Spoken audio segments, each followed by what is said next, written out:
Stephen नाम का एक शहर था। वहाँ एक परिवार रहता था। उसमें एक पति पत्नी सुमेध मलिका और उनके 2 बच्चे थे। सुमित अपने आगे की पढ़ाई के लिए देश से बाहर गया था और सुमेलिका एक बहुत बुरी लड़की थी। वो बहुत घमंडी, कम बोलने वाली और एक खड़ूस लड़की थी। कोई भी उससे बात करना नहीं चाहता था। वो अपने मम्मी पापा से भी ठीक से बात नहीं करती थी। सुमेध और मलिका दोनों सुमेलिका के व्यवहार से बहुत परेशान थे। अरे मल्लिका, सुमेलिका का क्या सोचा? क्या सोचा? मैंने तो कुछ नहीं सोचा। हम उसके व्यवहार को बदलने में क्या ही कर सकते हैं। अब जो भी होगा वो देखा जाएगा। हाँ, अब तो सब कुछ हरी पर ही छोड़ देते हैं। अगले दिन एक ब्राह्मण उनके घर भिक्षा मांगने आते हैं। अरे प्रभु जी, हमारे भाग्य ही खुल गए उन्हें देखकर। सुमेध खुशी के मारे दौड़ा दौड़ा मलिका के पास जाता है और उसे ये खुशखबरी बताता है।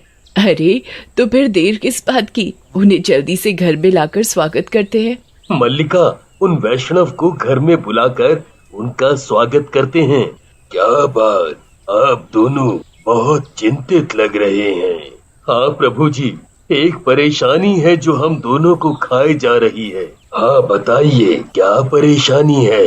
मैं उसका निवारण बताने में पूरी कोशिश करूँगा। प्रभु जी, हमारी एक बेटी है, उसका नाम सुमेलिका है। उसका व्यवहार बहुत बुरा है। वो बहुत ही खड़ूस व्यवहार करती है। आप कुछ समाधान बताइए। आपकी बेटी कोई साधारण लड़की नहीं है। क्या वो एक साधारण लड़की नहीं है? तो फिर वो कैसी लड़की है? वो तो आपको आगे जाके हरी कृपा से पता चल जाएगा। बस आप सब्र रखिए।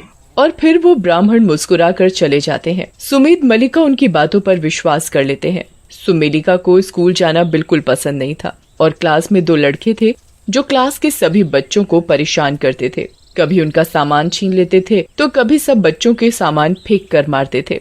वो दोनों लड़के जानते थे कि सुमेलिका का व्यवहार साधारण नहीं है, इसलिए उन्हें सुमेलिका को परेशान करने में मजा आता था। एक दिन वो दोनों लड़के सुमेलिका की एक डायरी उसके बैग में से चुरा लेते हैं। सुमेलिका उस डायरी को बहुत छुपा कर रखती थी, यहाँ तक कि उसके मम्मी पापा के अंदर भी उसे देखने की हिम्मत नहीं थी।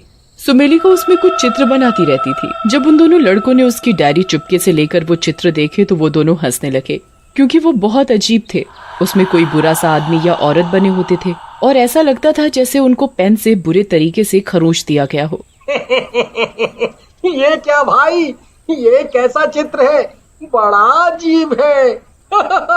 हाँ भाई, ये तो बड़ी अजीब है। भाई, आज तो इससे गंदे वाला मजा लेंगे, गंदे वाला। वो लड़के वापस क्लासरूम में जाते हैं। अभी टीचर को आने में 15 मिनट थे। सुमेलिका अपनी डायरी बेंच पर बैठी ढूंढ रही थी पर उसे नहीं मिली। तब वो लड़के दूसरों को परेशान कर रहे थे। तभी उन्होंने एक दूसरे से कहा, भाई चल ये डायरी सुमेलिका के ऊपर फेंक के मारते हैं। ओ चल, मैं फेंक के मारता हूँ उसको। हाँ। और फिर वो लड़का सुमेलिका की चोरी की हुई डायरी उसके ऊपर फेंक कर मारते हैं। जब सुमेलिका को वो डायरी लगती है और उसे जब पता चलता है कि वो उसी की डायरी है जो उन दोनों लड़कों ने चुरा ली थी, तो उसे बहुत गुस्सा आता है। तब वो उन दोनों को कुछ नहीं कहती। फिर वो अपनी डायरी खोलती है और फिर एक अजीब सा शरीर बनाती है और वो उस शरीर के पेट में पेन से गोल गोल घुमाने लगती है। तभी वो लड़का जिसने उस पर डायरी फेंकी थी उसके पेट में दर्द होने लगता है। फिर सुमेलिका उस डायरी पर बने शरीर के पेट पर और दबाव से पेन को गोल गोल घुमाने लगती है और उस लड़के को और तेज दर्द होने लगता है। फिर सुमेलिका उस चित्र वाले शरीर के गले में लाल पेन से एक कट लगा देती है जिससे उस लड़के को उल्टी आने लगती है। तभी सुमेलिका उस शरीर के गले पर दोबारा दबाव से एक कट मारती है जिससे उस लड़के को खून की उल्टी होने लगती है और उसका दोस्त बहुत डर जाता है। तभी पीछे से टीचर आ जाते हैं और उन दोनों लड़कों को बोलते हैं, अरे इस लड़के को बाहर स्कूल के मेडिकल रूम में ले जाओ। और फिर वो दोनों बाहर चले गए। फिर टीचर सुमेलिका के पास आते हैं और उससे उसकी डायरी छीन लेते हैं और उस शरीर वाले चित्र को देखते हैं और उस पर कुछ लिखकर उसे दे देते हैं। सुमेलिका जब उसे देखती है तो उसे कुछ समझ नहीं आता, क्योंकि उस पर C+ लिखा होता है और वो टीचर की तरफ सिर उठाकर देखती है। ये तुमने जो भी बनाया है बहुत बुरा है, कलाकारी के लिए भी और किसी की जान के लिए भी। और फिर वो टीचर आगे जाकर अपनी सीट पर बैठ जाता है। सुमेलिका जब ये सुनती है तो उसे बिल्कुल अच्छा नहीं लगता और वो इस टीचर से गुस्सा हो जाती है। फिर जब टीचर सभी बच्चों को खड़े होकर पढ़ा रहा होता है तो सुमेलिका फिर अपनी डायरी निकालती है और फिर एक अजीब सा शरीर बनाती है और अपनी लाल पेन निकालती है और उस शरीर के सिर पर जोर से पेन से घोंप देती है और तभी टीचर का सिर जोर से फट जाता है और उसमें से खून का फुहारा निकल जाता है। क्लास में बैठे सारे के सारे बच्चे डर जाते हैं, लेकिन सुमेलिका के साथ में बैठी एक लड़की इशिता उसे चुपके से देख रही होती है और वो देखती है कि टीचर को इस तरह मरते हुए देखकर सुमेलिका मुस्कुरा रही है और इशिता ये देखकर घबरा जाती है। तभी क्लास का मॉनिटर क्लास से बाहर जाकर ये बात वॉचमैन को बता देता है और वॉचमैन टीचर को हॉस्पिटल ले जाता है। थोड़ी ही देर में स्कूल की छुट्टी हो जाती है और सुमेलिका के घर पहुंचने से पहले इशिता उसके घर पहुंच जाती है। सुमेध और मलिका घर के बाहर के बगीचे में ही खड़े होते हैं और इशिता दौड़ती दौड़ती उन दोनों के पास पहुंचती है। अंकल आंटी मेरी बात सुनो जल्दी। अरे इशिता बेटा, तुम यहाँ क्या हुआ? अरे इशिता बेटा, इतना हाफ रही हो, अंदर आ जाओ और आराम से बताना कि क्या हुआ। नहीं नहीं आंटी, वो सुमेलिका बहुत बुरी लड़की है। आज उसने स्कूल में 2 लोगों को घायल किया। उसके पास एक डायरी है जो। और सुमेलिका के मम्मी पापा सुमेध और मलिका को सब बता देती है। तभी वो देखती है कि पीछे से सुमेलिका आ रही होती है और फिर वो वहाँ से भाग जाती है। सुमेध मलिका इशिता की आधी बात सुनकर ही घबरा जाते हैं और सुमेलिका को डर की निगाहों से देखते हैं। सुमेलिका उनको नजरअंदाज करते हुए घर के अंदर घुस जाती है और अपने कमरे में चली जाती है।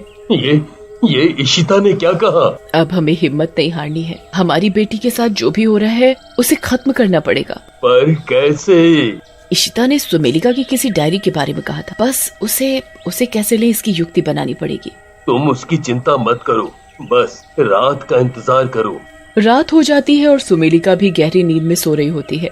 सुमेध और मलिका सुमेलिका के कमरे में चुपके से पहुंचते हैं और उस डायरी को ढूंढने लगते हैं। तभी सुमेध की नजर टेबल पर रखी एक डायरी पर पड़ती है जिस पर कुछ खून के धब्बे पड़े होते हैं। सुमेध मलिका को चुपके से बुलाता है और फुसफुसाते हुए कहता है, मल्लिका, शायद यही वो डायरी है, चलो हम इसे लेके चलते हैं। हाँ चलो, ले लो इसे। तभी मलिका से टेबल के पास रखा एक पेन स्टैंड गिर जाता है और गिरने की आवाज से सुमेलिका जाग जाती है। सुमेलिका उठती है तो देखती है कि सुमेध और मलिका उसकी डायरी चुराने वाले थे।